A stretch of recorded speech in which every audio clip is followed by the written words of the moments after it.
De retour au Users Meeting du Synchrotron Soleil 2014, nous avons rencontré différents utilisateurs qui utilisent ce gros instrument posé sur le plateau de Saclay en région parisienne. Et nous allons faire connaissance avec une physicienne, Giorgia Oliveri. Bonjour. Bonjour. Vous êtes post-doctorante, ça veut dire que vous venez de faire votre thèse et que vous enchaînez maintenant donc avec ce statut de post-doctorante au Synchrotron Soleil et au laboratoire de chimie physique matière rayonnement de l'université Paris 6, Paris Descartes. Alors, vous avez effectué votre thèse en Italie. En Italie, oui. Mais également sur un synchrotron, le synchrotron italien qui s'appelle comment? Ça s'appelle Elettra. Electra. Elettra pour les Français, ouais. Oui. Alors du coup, vous pouvez comparer. Quelle est la différence entre le synchrotron italien dans lequel vous avez travaillé et celui-ci? Mais oui, ils sont plus ou moins pareils. C'est-à-dire qu'ils sont les deux des synchrotrons de troisième génération, qu'on appelle ça. Et donc, ils sont utilisés plus ou moins pour la même chose. D'accord. Bon, sauf si on veut dire une petite chose, c'est qu'ici c'est plus joli parce que c'est nouveau les synchrotrons.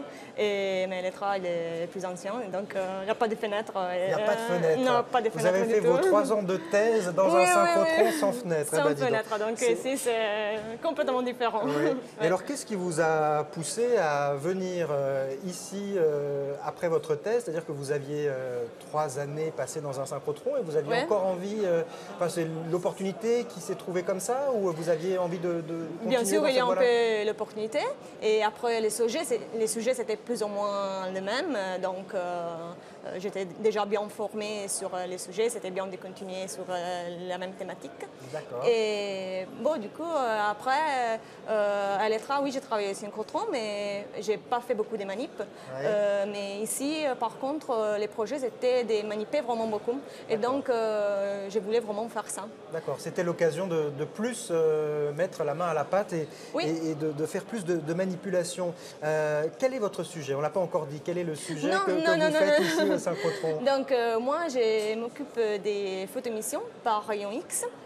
Et donc, la photomission, c'est une technique spectroscopique.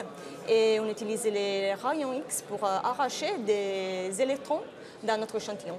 Ça, c'est la technique que vous utilisez? Oui, ça, c'est la technique. Quel est l'échantillon? Quel est ah bon, d'accord. Ce sur quoi vous travaillez? Oui. D'accord, alors je travaille sur plusieurs échantillons. Ouais. Un exemple, c'est un échantillon des argiles et je fais de la photomission sur les argiles. Et en plus, je fais la photomission. Normalement, la photomission, c'est une technique que ça fait sous vide. Mais ici, on a une nouvelle machine qui ça permet de faire la photomission à haute pression. Ça veut dire que je mets un gaz dans la chambre et je fais la photomission. Ouais. Donc, j'ai un sujet, c'est les argiles, et j'étudie comment les argiles s'hydratent avec l'eau que je mets dans la chambre. Alors, dites-nous un peu, alors argile, nous quand on nous dit argile, pour le grand public, on imagine un peu la poterie, cette argile qu'on modèle. Pour un scientifique, l'argile, ce matériau, si on le regarde à l'état si on regarde un peu à l'état moléculaire, comment ça se découpe, comment ça se dessine l'argile? Donc, les argiles qu'on étudie, sont des argiles de synthèse et ils sont formés par des feuillets d'aluminosilicates. Et ces feuillets-là, ils sont organisés par particules. Et entre les différents feuillets, on peut trouver des différents cations. D'accord, donc il faut imaginer une sorte de millefeuille constitué de feuillets superposés les uns sur les autres, avec des ions, vous dites des cations, des ions positifs entre ces feuillets. Oui. Ça, c'est pour un peu la structure, de l'argile pour un physicien. Et alors vous, ce que vous essayez de faire, c'est à quel point ces argiles absorbent l'eau en quelque sorte. Tout à fait. Quelle quantité d'eau peut être absorbée par ces argiles? Oui. Et donc, il y a des argiles qui absorbent beaucoup d'eau et des argiles qui n'absorbent pas du tout de l'eau. Ça dépend de quoi? Ça dépend des cations, en fait. D'accord, donc de ces ions positifs qui sont entre les couches du millefeuille, il y a plus ou moins d'eau qui va pénétrer à l'intérieur de ce millefeuille fait d'argile. Oui, c'est ça. Et vous faites ça à haute pression. C'est là qu'intervient... C'est là qu'intervient l'autre pression. Oui, parce qu'on met l'eau. Dans la chambre, on n'est pas sous vide. Parce que quand l'argile est sous vide, ces feuillets-là, ils sont tout collés un par rapport à l'autre. Et quand on met de l'eau, ils s'ouvrent, les feuillets, pour faire rentrer l'eau dedans. Ou pour faire rentrer pas. D'accord. Voilà, entrer ou ne pas entrer, Oui. hein, c'est Oui, oui, oui, effectivement ce que vous essayez de regarder.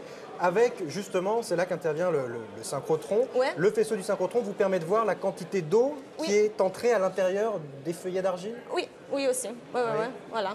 Et alors ça pourrait avoir des applications ou c'est juste une observation de sciences fondamentales? Mais non, en fait, il y a une grosse application que c'est le stockage des déchets radioactifs. Et parce que normalement, les déchets radioactifs sont enterrés, donc ils sont sous terre. Et la terre, on peut dire que c'est l'argile. Et donc, on veut savoir s'il y a des fuites des matériaux radioactifs, s'ils diffusent par l'environnement ou pas. Et donc, on cherche des argiles qui ne s'hydratent pas pour que les matériaux radioactifs ne diffusent pas dans l'environnement. Ah oui, donc Ouais. identifier l'argile dans laquelle l'eau a le plus de difficultés ou même ne pénètre pas du tout, Oui. c'est pouvoir identifier les sols dans lesquels on pourra stocker des déchets radioactifs sans que l'eau radioactive ne s'immisce dans les feuillets Oui, d'argile. oui. Donc ça, Voilà. c'est une des applications. Est-ce qu'il en existe d'autres? Et avec les argiles, oui, Ouais. donc les argiles sont utilisées aussi pour stocker du CO2. Et donc c'est un peu la même façon. Donc, mais là, on est plutôt, on fait des études un peu plus fondamentales. D'accord. Donc, Pour stocker ouais. le CO2. Ouais. D'accord. Et alors, vous, donc, vous faites votre post-doctorat ici Oui. au synchrotron. Vous devez cohabiter avec les autres chercheurs qui viennent travailler au Oui, synchrotron sur voilà. les lignes. Ouais. Donc, vous ne pouvez pas tout le temps utiliser le temps de faisceau. Comment se passe la Non. cohabitation avec les autres chercheurs? Et alors, ça passe qu'on fait des projets ensemble, Voilà. en fait. Le Ouais. meilleur moyen de cohabiter, c'est de coopérer. Ouais, Donc, ouais, en fait, ouais, c'est c'est de une coopérer. occasion pour vous de travailler avec énormément de Oui, chercheurs. oui, en fait, ça, c'est le côté du cyclotron que j'aime beaucoup. Parce que, oui, je peux rencontrer beaucoup de chercheurs qui viennent partout et collaborer avec eux. Et après, pourquoi pas, aller chez eux à faire des autres manies. Donc, D'accord. ouais. Donc, vous êtes ici depuis un an. Pour vous, votre post-doctorat va se poursuivre combien Pour de temps? un autre an encore. D'accord. Et puis après? Et puis après, on verra. Très bien. Et donc, en tout cas, on vous souhaite beaucoup de courage et puis bonne chance pour la Merci. suite. Merci, Merci Giorgia bien. Oliveri. Merci.